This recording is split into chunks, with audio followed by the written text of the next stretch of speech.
welcome to the Moody Minute. This week I'm with my mentor, Mr. Dennis Barrow. He shared all of his real estate knowledge with me, taught me everything I could know about the real estate industry, at least that he's able to tell me. And now he's going to share his famous chili recipe. So, take it away.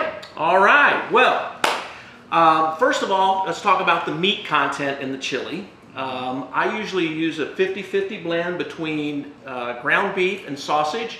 In this particular batch, I have 2 pounds of each. Then let's move on down the line. First of all, you got onions. And you can probably think about how many onions you would typically think you put in chili, and then double it, because I don't think you can put too much onion in chili. And so you want to make sure, I used 5 large onions in this batch, and you make sure you cook them until they are translucent, till you can't see them in the chili.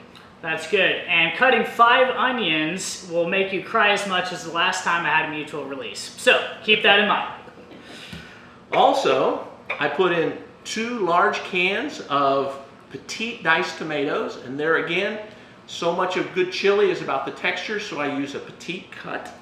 As opposed to the larger cut, you could say that is the Moody size petite diced versus the full bodacious tomato size of Dennis.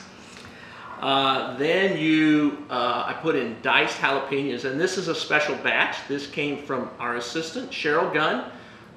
Pickled jalapenos, and they are spicy. Okay. Then I put 2 cans, large cans of diced green chilies. Okay, and 2 times the cans, just like 2 times the real estate power in this kitchen right now. Boom. Boom, baby. And then an interesting topic, a lot of times people ask, they say, well, you know, do I use kind of a macaroni or spaghetti in my chili? And for this example, I prefer to use macaroni, and the first thing I do with the macaroni is I put it in the trash, because chili don't got no macaroni. And if you feel strong otherwise, I'm afraid we can't be Facebook friends. It's serious. Just like political choices as well. Yeah, there you go. Yeah.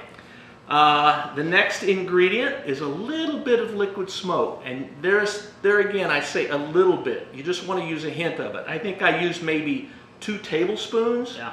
But if you use too much, it'll overpower the flavor. Yes, and liquid smoke, oddly enough, was also my nickname on my high school swim team because I was smoke on the water. Woo! Heyo.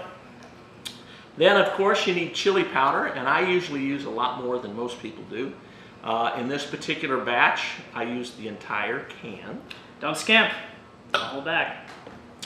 And if you really Google world-class chili, you'll see that it doesn't have beans in it.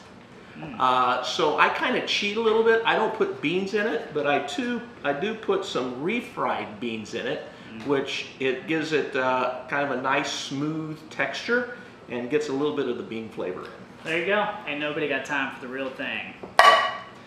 And then tomato juice, I use 1.5 jars this size to give it the right texture. You want to use this last because you don't want your chili to be too runny and you don't want it to be too dry. Yes, and we also use that on our Bloody Marys on closing day. Boom, baby. And then last but not least, I use about 1/2 can of this. Okay, and what is that? Well, Jordan, as you know, similar to real estate, everyone needs a competitive advantage, and this is my competitive advantage. So if I told you what it was, I'd have to kill you. Well, there you have it. So that is Dennis Barrow's world famous chili recipe, minus the secret ingredient. So the last thing we have to do is to taste it. Let's do it. Let's do it.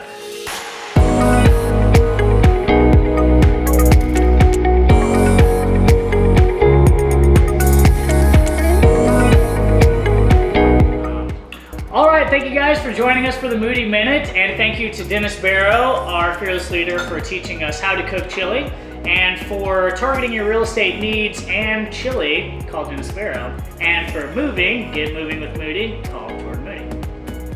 Clink.